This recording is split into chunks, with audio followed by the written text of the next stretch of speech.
I didn't wait for her to notice me.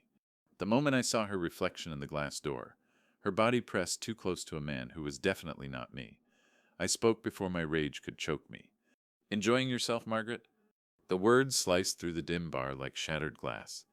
She froze, her wine glass halfway to her lips, crimson liquid trembling at the rim. The man beside her stiffened, his arm dropping from the small of her back. For a moment the music seemed to fade, the bass thump of the speakers, the chatter of strangers, all of it drowned by the thunder of my own heartbeat. She turned slowly, her smile collapsing into something fragile, artificial. "Alan, what are you doing here?" I forced myself to smile, though every muscle in my jaw ached. "That's a good question. Maybe the better one is, what are you doing here?" The air reeked of spilled beer and stale perfume, mixed with the faint metallic tang of betrayal. I'd known this moment was coming. I'd prepared for it. Still seeing it play out in front of me, the wife I'd loved for 25 years caught in the kind of lie that leaves scars, was like having the floor ripped out from under my feet.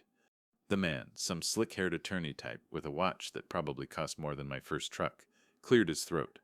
"I think I should go by—" "No," I snapped, my voice sharp enough to cut. "Stay. I want you both to hear this."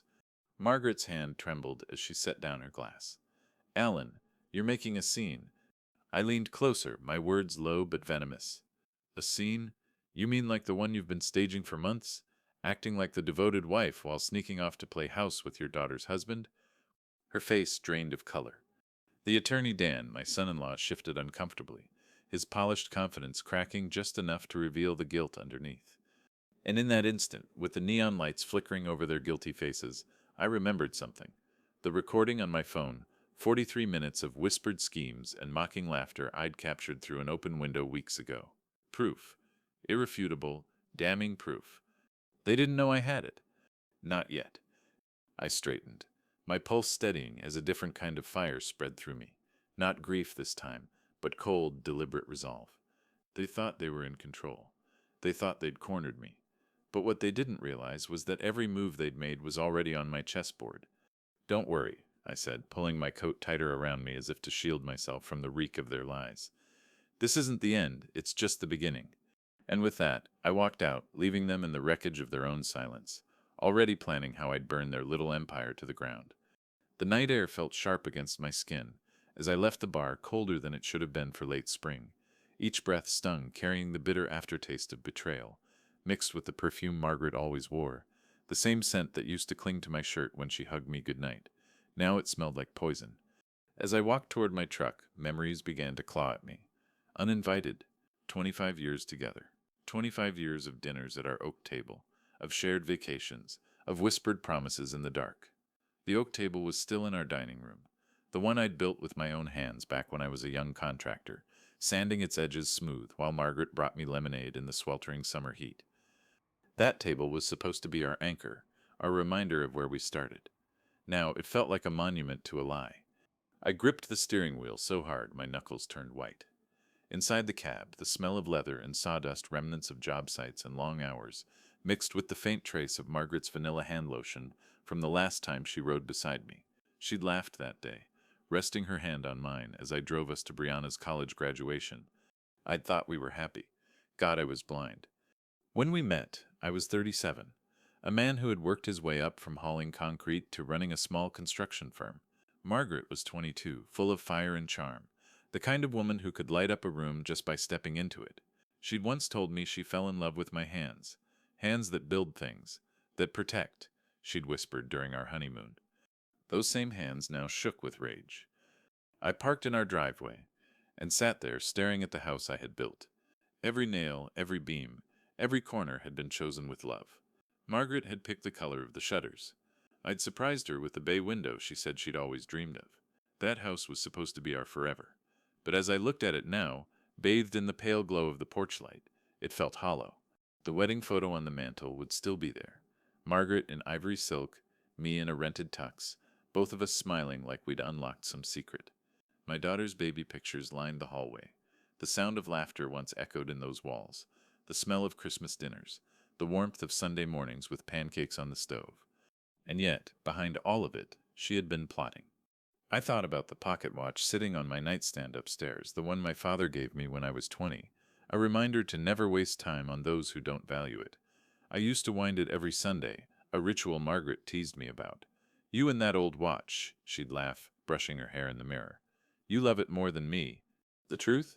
That watch outlasted every promise she ever made. I sat there in the silence of my truck, the ticking of that memory louder than any clock. Rage swirled inside me, but beneath it something colder began to take root, clarity. She hadn't just betrayed me with Dan, my son-in-law of all people. She'd turned our entire life into a performance, a staged act, while she collected the pieces of my trust like props for her grand finale.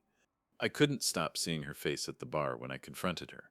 How quickly the warmth drained away, replaced by calculation. That wasn't the face of a woman caught off guard. It was the face of someone who believed she was untouchable. But she wasn't. Not anymore. I took a deep breath, letting the steering wheel cool beneath my palms. The betrayal had broken something in me. Yes, but in its place, something new was forming. Stronger, sharper. I wasn't just her husband anymore. I was her reckoning. And as the pocket watch in my memory ticked on, I made myself a promise.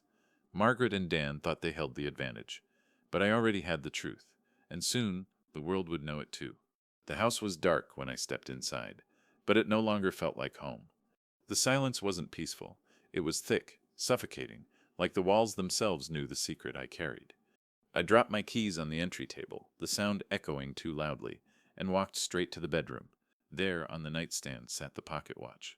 My father's voice echoed in my mind. Never waste time on those who don't value it. I wound it slowly, the tick-tick filling the room like a metronome for my rage. Margaret's scent lingered on the sheets, her perfume faint but undeniable.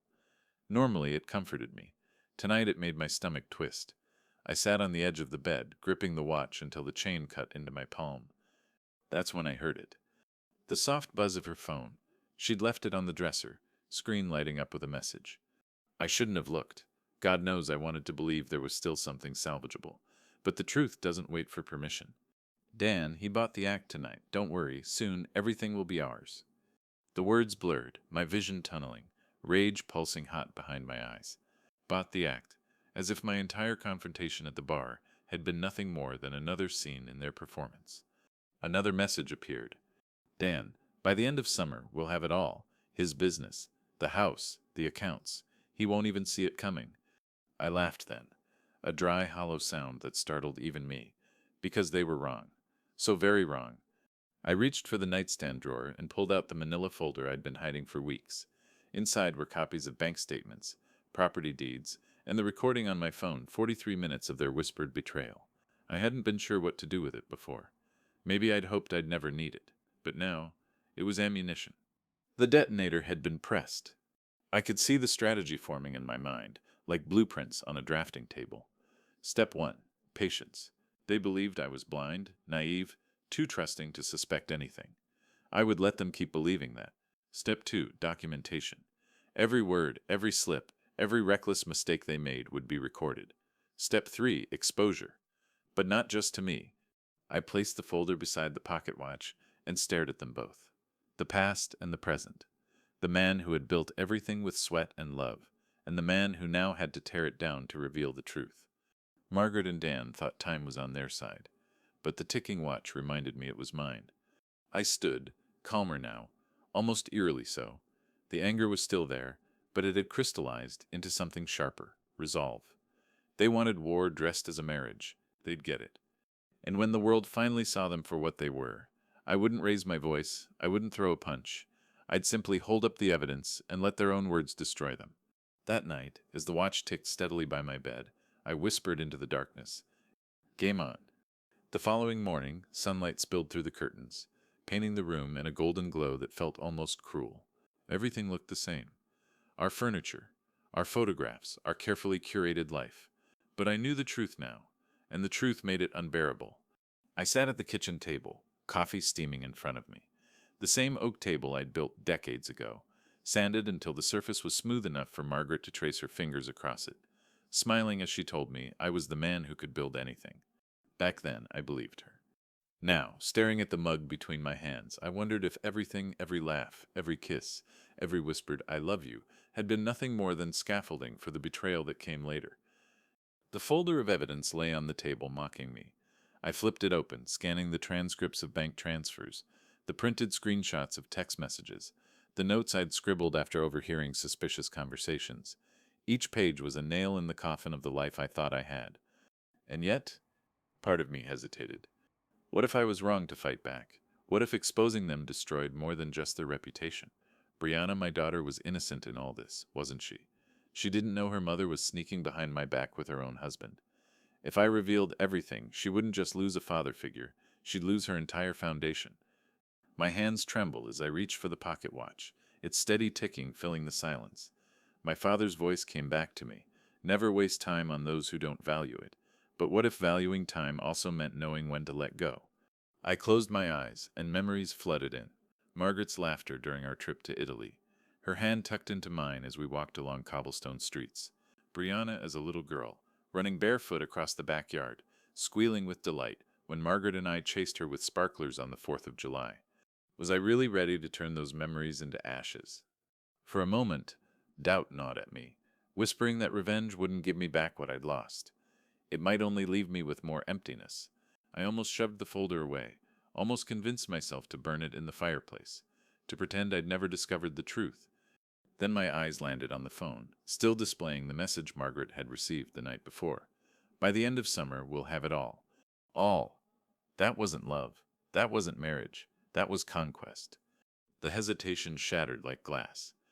I tucked the folder under my arm, slipped the pocket watch into my jacket pocket, and stood.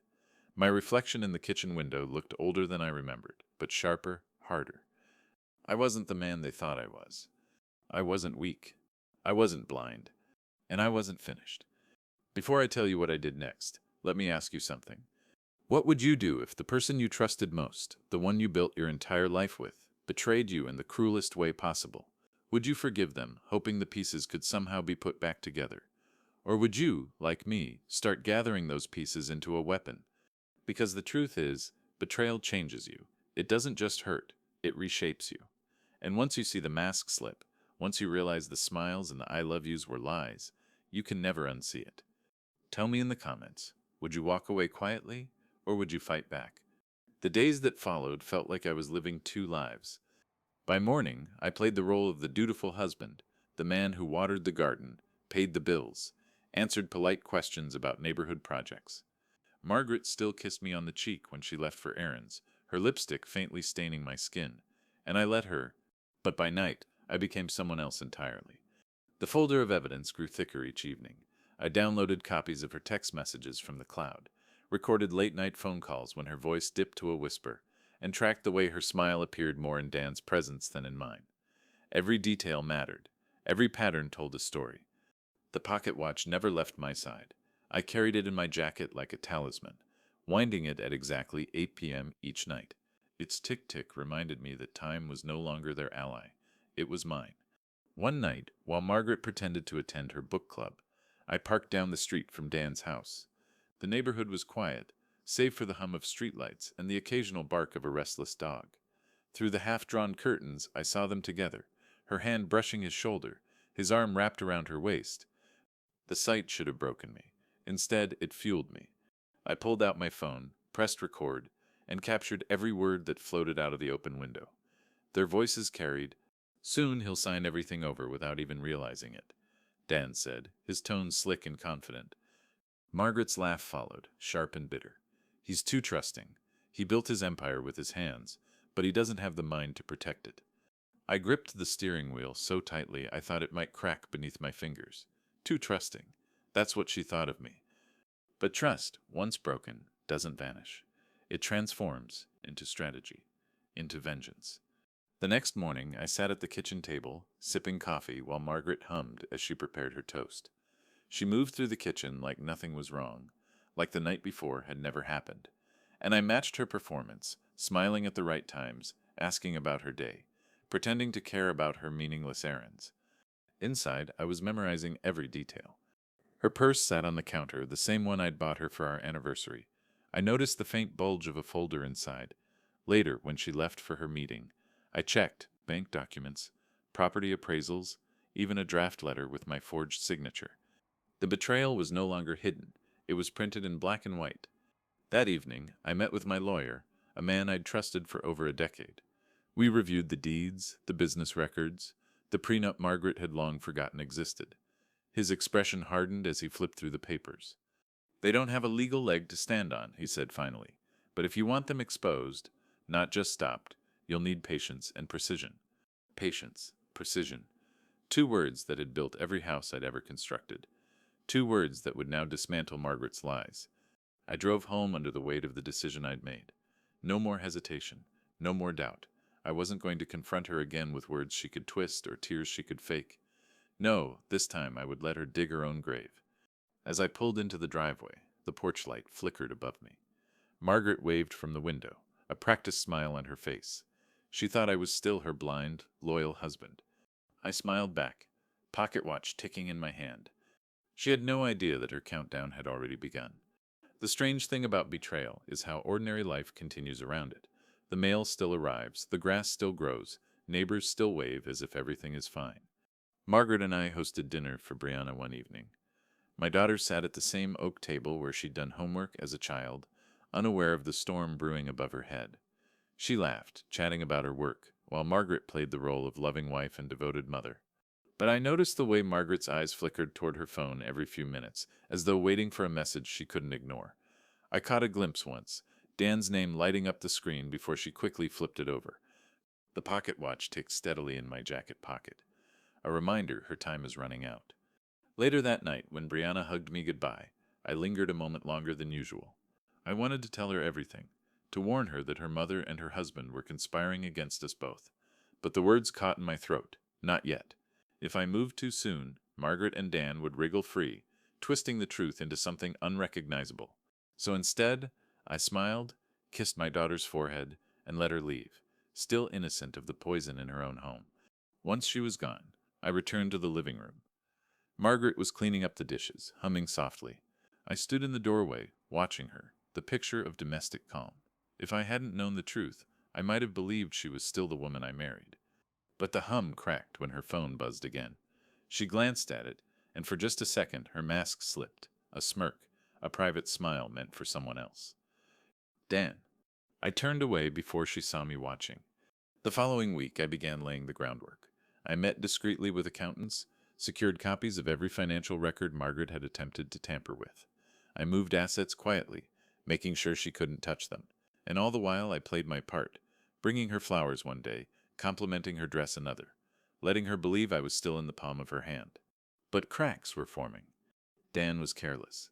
He started showing up at places where people noticed.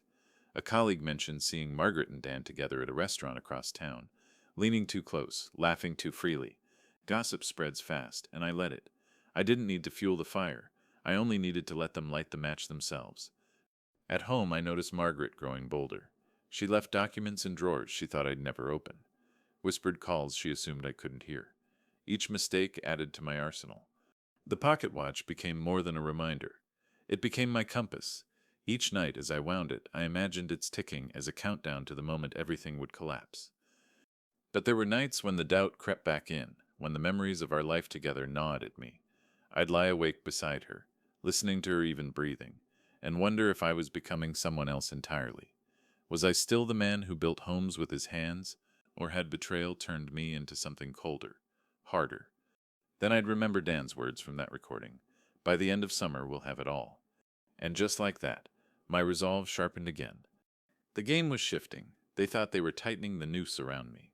But in truth, every step they took, every careless whisper, every reckless meeting, only pulled the rope tighter around their own necks. I wasn't rushing anymore. I was patient. I was precise. And when the moment came, Margaret and Dan wouldn't even realize I'd been holding the watch the whole time. Tick tock. It happened on a Thursday evening. Margaret was leaving for one of her committee meetings, dressed too carefully for what she claimed was a casual gathering. I watched her adjust her necklace in the mirror, the same necklace I had given her on our 10th anniversary. The irony stung, but I smiled anyway, playing my role. "Don't wait up," she said lightly, kissing my cheek. Her lips were warm, her perfume cloying, and then she was gone. The door shut behind her, and silence filled the house. I pulled the folder from its hiding place and spread the documents across the oak table. My lawyer's words echoed in my head. If you want them exposed, not just stopped, you'll need patience and precision. Patience. I had mastered. Precision I was about to prove. I logged into the shared account Margaret believed I never touched. She'd been siphoning money slowly, moving it into smaller accounts under Dan's guidance. I'd been tracking each transfer for weeks. Tonight, I initiated my own movement, quiet, deliberate. Every cent returned to a secure trust in my name alone. With one keystroke, I severed the financial artery she thought would bleed me dry. I sat back, heart hammering. There was no undoing this. If Margaret checked her balance tomorrow, she'd know something was wrong. And once she knew, there would be no more pretending. The pocket watch lay beside the laptop. I wound it slowly, the tick-tick filling the kitchen. Midnight. The exact moment the tide turned. But money wasn't enough. I needed something undeniable, something that would shatter their performance in front of everyone. So I made another decision. I drove across town, parking 2 blocks from Dan's office. The building was dark, but I knew his routines, how often he stayed late, how frequently Margaret joined him. I slipped inside, heart pounding in my ears, every creak of the floorboards magnified. Through the crack of his half-closed door, I heard voices. Margaret's laugh, hushed and intimate. Dan's low murmur, smug and certain. I pressed record on my phone. As soon as he signs the transfer documents, we'll file the papers, Dan was saying. He'll never see it coming. Margaret's voice followed, softer but dripping with malice. He trusts me completely. By the time he realizes, everything will already be ours. The recording captured every word, every damning syllable. I backed away carefully, adrenaline flooding my veins. One wrong step, one flicker of movement, and they'd find me there. But somehow, I made it out, slipping into the night unseen. In the cab of my truck, I sat trembling, not from fear but from the realization of what I'd just done. There was no turning back. The money was gone from their reach. Their words were locked in my phone. The watch ticked in my hand, steady and relentless. I whispered into the darkness, my voice calm. Certain, it's over. They just don't know it yet. The next few days unfolded like theater, and Margaret was the star of her own performance. She floated through the house with a renewed energy, humming as she folded laundry, smiling as she prepared dinner. If I hadn't known better, I would have thought she was in love with me again. But I did know better. At breakfast, she leaned over the table, her hand brushing mine. "You've seemed calmer lately," she said, her eyes searching my face.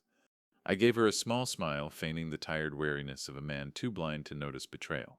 "I guess I'm just learning to let go of things I can't control." Her lips curved into the faintest smirk. She believed me. Dan's presence grew bolder too. He called more often, even when I was in the next room. His voice carried through the thin walls, muffled but careless. I'd catch Margaret whispering into the phone, her laughter soft, indulgent. Sometimes she would hang up quickly when I walked in, but other times she didn't even bother. They thought I was broken, that I'd accepted my fate. One evening, as she set down my plate of roast chicken, Margaret said casually, "Dan's helping me with some paperwork this week. Just some financial documents. I might need your signature, but don't worry, it's all standard stuff." I nodded, carving into the chicken. "If you trust him, I trust him." The words seemed to please her. She kissed the top of my head before sitting down across from me. Inside, I nearly laughed. Later that night, she left a folder on the kitchen counter, half hidden beneath the mail. I waited until she was in the shower before sliding it open. As expected, it was a transfer agreement, neatly typed with my forged signature already printed at the bottom. Sloppy, desperate. I replaced it exactly where I'd found it. When she returned, wrapped in her robe, she glanced at me curiously. "Everything okay?" "Perfect," I said. She smiled again, satisfied. The pocket watch ticked steadily in my jacket pocket as I leaned back in my chair. They thought they were so close to victory. They thought the end was already written. But what they didn't realize was that the clock wasn't counting down to my downfall. It was counting down to theirs. The twist came sooner than even I expected. It was a Sunday afternoon, bright and calm, when Brianna showed up at the house unannounced. She breezed through the door with her usual smile, carrying a box of pastries from her favorite bakery. "Thought you two might like a surprise," she said. Margaret froze. For the briefest second, panic flashed across her face, before she smoothed it over with a smile. "Darling, what a lovely surprise." But her phone was still in her hand, and Dan's name still glowed on the screen. Brianna noticed. "Were you just talking to Dan?" she asked lightly, reaching for a pastry. "Funny. I thought he said he was working all day at the courthouse." Margaret stammered, just for a heartbeat, before recovering. "Oh no, sweetheart. It was work-related. He's been helping me with some legal matters for your father. I kept my face neutral, sipping my coffee, though inside I could feel the shift. This was it, the first crack visible to someone other than me. Brianna tilted her head, skeptical. Work on a Sunday? Margaret laughed too loudly. You know how lawyers are. The moment passed, but I saw the doubt flicker in my daughter's eyes. That evening, Margaret was restless. She paced the living room, checking her phone every few minutes, as if afraid another slip might betray her. I sat quietly in my chair, the pocket watch ticking in my palm. Time wasn't just against her now. Circumstance was. The next day, fate pushed harder. A neighbor stopped me while I was working in the yard. Hey, Alan, he said casually. Saw Margaret the other night downtown. She looked great. Surprised me, though. I didn't realize she was so close with your son-in-law. I managed a polite smile. Yes, she helps him with his cases sometimes. He nodded, satisfied, and walked away. But I knew then their secret wasn't as secret as they believed. The world had started to notice. That night, Margaret tried to cover her tracks, showering me with affection she hadn't offered in years. She poured me a glass of wine, cooked my favorite meal, even suggested we take a trip together. You've been so patient with me, she said, her eyes soft, her tone dripping with false warmth. I want us to reconnect. If I hadn't known better, I might have believed her. But I did know better, and her sudden desperation only confirmed one thing. She felt the walls closing in. I wound the pocket watch slowly, letting its steady tick echo through the room. Margaret smiled, thinking it was just another one of my old habits. She had no idea it was the sound of her countdown accelerating. Because now I didn't just have evidence. I had witnesses. Betrayal has a way of changing the way you see everything. Your home, your family, even yourself. I used to look at Margaret and see my partner, the woman who shared my dreams. Now every glance, every word felt like venom wrapped in silk. And yet I stayed silent, patient, because I knew the clock was ticking, and the truth would catch up with them soon enough. But let me ask you, if you were in my place, holding proof of your spouse's lies and your child's pain just a step away, would you strike back immediately? Or would you wait, planning the perfect moment for maximum impact? Think carefully, because the way you answer says everything about the kind of justice you believe in. The opportunity came wrapped in irony. Brianna invited us all for dinner at her house, Margaret, myself, and of course Dan. Just a small family gathering, she said over the phone, her voice warm but edged with something I couldn't quite place. Maybe she was beginning to suspect more than she admitted. Margaret was delighted. Perfect timing, she said, carefully choosing a new dress and a pair of diamond earrings I recognized as gifts from me. We'll remind Brianna what a strong family she has. Strong family. The words tasted bitter. That evening I slipped the pocket watch into my jacket. Its ticking against my chest was steady, grounding. I knew it was almost time. When we arrived, Brianna greeted us with her usual smile, but her hug lingered, as if searching my face for answers. Dan appeared from the kitchen, his tie loosened, his confidence radiating like always. Alan, he said, patting my shoulder with mock warmth. Good to see you. I forced a smile. Likewise. We sat around Brianna's dining table, laughter and small talk flowing, as wine glasses clinked. Margaret played her role flawlessly, complimenting Brianna on the meal, leaning in close to Dan when she thought no one noticed. But I noticed. Every touch, every glance. And so did Brianna. Halfway through dinner, she frowned, watching her mother brush imaginary lint from Dan's sleeve. Her fork clattered against her plate. Mom, could you not? She said quietly. Margaret froze, her smile faltering. What do you mean, darling? Nothing, Brianna muttered, but her eyes darted between them, doubt simmering. The silence that followed was thick. That was my moment. I pulled the pocket watch from my jacket, wound it deliberately, and set it on the table. The ticking filled the pause like a drumbeat. Do you know what my father told me when he gave me this watch? I said softly, my gaze fixed on Margaret and Dan. He said, never waste time on those who don't value it. Dan shifted uncomfortably. Margaret laughed too brightly. Alan, really, what's with the theatrics? I leaned forward, placing my phone beside the watch. One tap, and the recording of their voices filled the room. As soon as he signs the transfer documents, we'll file the papers. He'll never see it coming. Dan's voice, cold and smug. Brianna's face paled. She looked from me to her husband, horror dawning in her eyes. Dan? Margaret reached for the phone, but I pulled it back before her fingers touched it. Sit down, I said quietly, my voice like steel. The room was silent except for the ticking of the watch and the sound of betrayal unraveling in real time. Dan's practiced confidence shattered, his mouth opening and closing without words. Margaret's eyes darted, searching for a lie sharp enough to cut through the truth now echoing in her daughter's dining room. But there were no lies left strong enough. Not tonight. The recording ended, and the silence that followed was deafening. Brianna's hand shook as she set down her wine glass. Mom, tell me that wasn't you. Margaret's face tightened, but she forced a brittle smile. Sweetheart, it's not what it sounds like. Your father is confused. He's been under so much stress. He probably... Don't you dare, I cut in, my voice steady, cold. Don't you dare twist this into my weakness. We both know exactly what you said, and so does she. I nodded toward Brianna. Tears welled in my daughter's eyes. With my husband. Mom, how could you? Dan tried to speak, his words stumbling. Brianna, listen, I didn't mean for any of this. You didn't mean, her voice cracked, sharp with fury. You didn't mean to destroy our family? To humiliate me? To betray him? She pointed at me, her father, the man who had raised her with every ounce of love he had. Margaret reached across the table, desperate. Brianna, you have to understand. Your father and I, our marriage hasn't been the same for years. I was lonely. Lonely? Brianna's voice broke into a bitter laugh. So you crawl into my husband's arms? That's your excuse? Dan put his head in his hands. The mask of confidence was gone. He was just a coward caught in the open. It wasn't supposed to go this far, he muttered. We were supposed to go this far, he muttered. We were supposed to... Supposed to what? I asked quietly, leaning forward. Steal everything I built? Strip me of my company, my home, my dignity? Was that the plan? Neither of them answered. They didn't have to. The silence was enough. The pocket watch ticked steadily between us, a cruel metronome counting down the last moments of their charade. I picked it up, winding it slowly, my eyes never leaving theirs.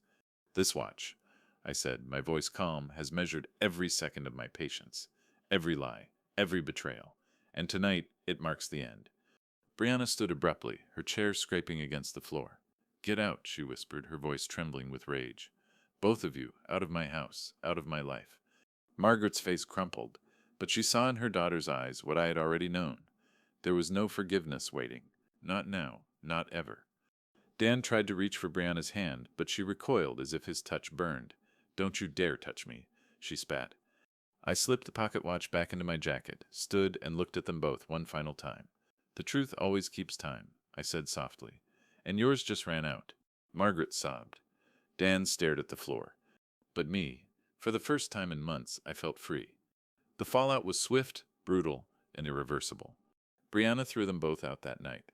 Margaret pleaded at the door, begging her daughter to listen. But Brianna's tears turned to steel. You destroyed everything, she said. You don't get to stand here and pretend you're still my mother. Dan tried to follow, his voice low, pathetic. Brianna, we can fix this. But the door slammed in his face. I stood behind my daughter, silent, watching them through the glass. Margaret's mascara streaked down her cheeks. Dan's shoulders sagged in defeat. For the first time, they looked exactly as they were. Small, powerless, broken. The neighborhood learned quickly. The story spread from whispers at the grocery store to murmurs at the church pews. Margaret's friends stopped calling. Dan's clients pulled their cases one by one. The power couple they thought they could be crumbled into nothing more than gossip, scandal, and shame. Meanwhile, I moved swiftly. The trust I had secured protected every asset. The company remained mine, untouchable. The house, the accounts, every brick of the empire I had built with my hands stayed exactly where it belonged.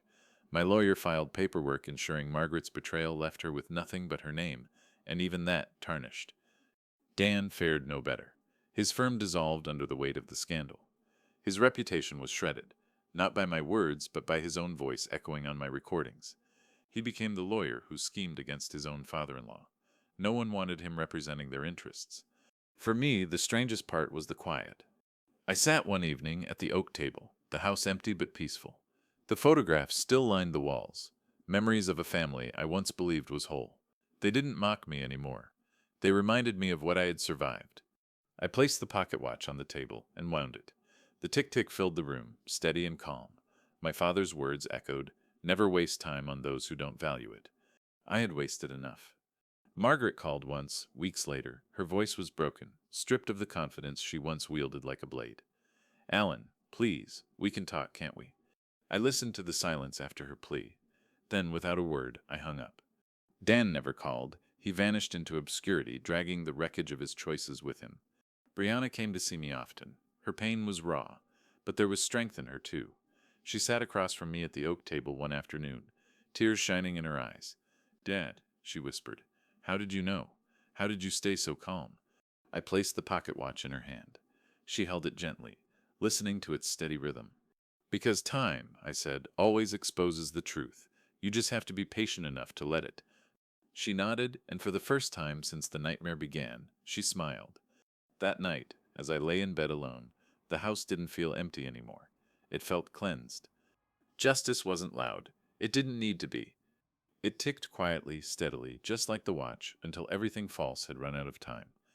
Months passed, and with them the sharp sting of betrayal softened into something else. Clarity. The house was quieter now, but it no longer felt haunted. I had repainted the living room, replaced the curtains Margaret once insisted on, and even moved the oak table to the sunroom where the morning light poured over it. The table I once thought of as a monument to lies had become something new, a reminder that I had built my life with my own hands, and no one could take that away. Brianna visited often. At first she was fragile, her smile thin, and her voice heavy, but slowly she began to heal. We spent long evenings talking, not about Margaret or Dan, but about the future, about the trips she wanted to take, the work she wanted to pursue, the life she was ready to reclaim. One night, as we sat on the porch watching the sunset, she said, "Dad, I'm sorry. I didn't see what was happening. I didn't protect you." I shook my head, placing my hand over hers. "You had nothing to apologize for. They betrayed us both. But we're still standing." Her eyes glistened as she leaned against my shoulder, and for the first time in a long while, I felt whole. My business flourished too. Without Dan's meddling and Margaret's hidden sabotage, projects moved smoothly again. Clients who had once hesitated returned, grateful for the stability and honesty my company represented. My workers noticed the change in me as well. I wasn't weighed down anymore. I was sharper, stronger. But the most profound change wasn't in the house, the business, or even my daughter. It was in me. I learned that betrayal doesn't define you, it tests you. It strips away illusions and forces you to see who you truly are when the floor falls out beneath you. And when the dust settles, you have a choice: remain broken. I chose to rebuild. The pocket watch remained with me, always. But it no longer felt like a reminder of time wasted. It became a symbol of endurance. Each tick-tick told me I had survived, that I had waited long enough for the truth to surface, and when it did, I didn't falter. Sometimes on Sunday mornings, I would sit at the oak table with coffee in hand, winding the watch as sunlight streamed through the windows. Brianna would join me, her laughter brighter now, her spirit lighter, and I would realize that while I had lost a wife, I had gained something far more valuable: freedom, clarity, and the unbreakable bond with my daughter. I even started to dream again of traveling, of building a cabin in the mountains, of teaching Brianna the craft of woodworking if she wanted to learn. Life wasn't over. In many ways, it was just beginning again. And whenever doubt tried to creep in, whenever the memory of Margaret's laughter or Dan's smug words tried to haunt me, I would touch the pocket watch and listen to its steady rhythm. Time had been their enemy, but it had always been my ally. Because the truth doesn't just destroy lies, it transforms the one who carries it. And I was no longer the man who once sat in silence, blindsided by betrayal. I was the man who turned betrayal into justice, the man who rebuilt from ashes, the man who would never waste another second on those unworthy of it. Betrayal is a thief. It steals trust, love, and time. But here's the truth I've learned: time always reveals what people truly are. Lies run fast, but the clock runs steady, and sooner or later it catches them. I lost a wife, yes, but what I really lost were illusions. And what I gained was far greater: clarity, freedom, and the strength to stand tall in the ruins of their lies. Every tick of my father's pocket watch reminds me, never waste time on those who don't value it. Now I'll ask you, if you discovered a betrayal like mine, would you walk away quietly, or would you wait, watch, and strike with precision when the moment was right? Tell me in the comments, because sometimes the best revenge is letting the truth speak for itself.